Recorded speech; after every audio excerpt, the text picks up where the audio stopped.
আসসালামু আলাইকুম friends, welcome জানাচ্ছি রোশনার স্বাদের আজকের টিপস দেখার জন্য। আজকে আমি আপনাদেরকে গরুর মাংস সংরক্ষণের দ্বিতীয় পর্ব দেখাবো।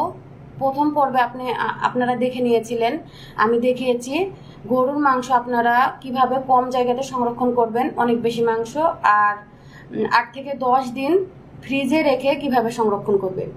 আজকে আমি আপনাদেরকে দীর্ঘ সময় বা 6 থেকে 8 মাস পর্যন্ত মাংসটাকে ফ্রিজে কিভাবে রেখে খেতে পারবেন সেই পদ্ধতিটি দেখিয়ে দেবো। সেজন্য আমি কিছু মাংস নিয়ে নিয়েছি। এটাকে আমি প্রথমে সিদ্ধ করে নেব।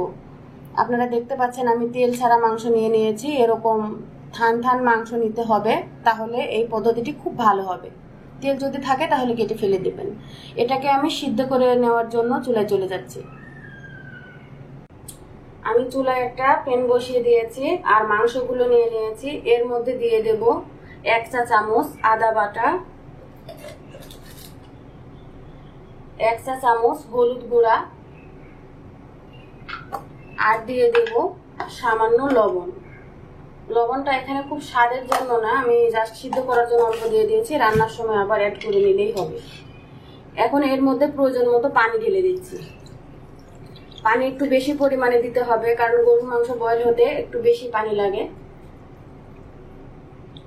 এখন এটাকে মিডিয়ামের চেয়ে বেশি আঁচে দিয়ে আমি সিদ্ধ করে নেব 30 মিনিট।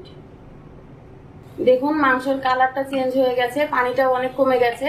এটাকে আমি ফুল সিদ্ধ করার জন্য আর একটু চুলার উপরে রেখে দেব। আর গরুর মাংস সিদ্ধ হতে একটু দেরি হয়, আমি তাই ঢাকা দিয়ে রেখে দিচ্ছি। এখন ফুল সিদ্ধ হলে পুরো প্রসেসটি আপনাদেরকে দেখিয়ে দেবো। মাংসগুলো ফুল সিদ্ধ হয়ে গেছে। এখন আমি চুলাটা বন্ধ করে দিয়েছি আর নামিয়ে নিচ্ছি। এখন আমি একটা ছাঁকনির মধ্যে মাংসগুলো ঢেলে নিচ্ছি। ছাঁকনির মধ্যে ঢেলে নেওয়ার পরে এটা শুষ্ক মতো হয়ে গেছে। এখন আমি এই মাংসগুলোকে রোদে শুকিয়ে নেব 3 দিন। কড়া রোদে 3 দিন শুকালে এটা শুটকি হয়ে একেবারে শুকনো হয়ে যাবে। দর্শক আপনারা দেখতে পাচ্ছেন শুটকিগুলো আমি রোদে শুকিয়ে নিয়েছি। শব্দ শুনলে বুঝতে পারবেন এটা কতটা শুকনো হয়েছে। আপনারা অবশ্যই কড়া রোদে 3 দিন শুকিয়ে নেবেন, তাহলে এরকম হয়ে যাবে। আর এই অবস্থায় আপনারা নর্মাল ফ্রিজে এটাকে রেখে 6 থেকে 8 মাস খেতে পারবেন। তো এই শুটকিটা কিভাবে রান্না করে খেতে হয় সেটা ইনশাল্লাহ আমি আগামী পর্বে আপনাদের দেখিয়ে দেব। অবশ্যই বাসায় ট্রাই করবেন, যখন আপনাদের মাংস অ্যাভেলেবল হবে এটা আপনাদের খুবই কাজে দেবে। তো দেখে নিয়েছেন, আর আমি আরেকটি টিপস দিয়ে দিচ্ছি। যখন আমি এই মাংসটা শুকিয়েছি, আমি বাসার ছাদে শুকিয়ে নিয়েছিলাম, তখন পরিষ্কার একটা জালি দিয়ে এইভাবে করে বেঁধে নিয়েছিলাম। তা না হলে কিন্তু কাক পাখি এসে এগুলো তুলে নিয়ে যাবে। এভাবে করে আমি শুকিয়েছি। আপনারা ওইভাবে করবেন, তাহলে সেফটি থাকবে। এখন আমি আরেকটি বাটিতে তুলে নিচ্ছি।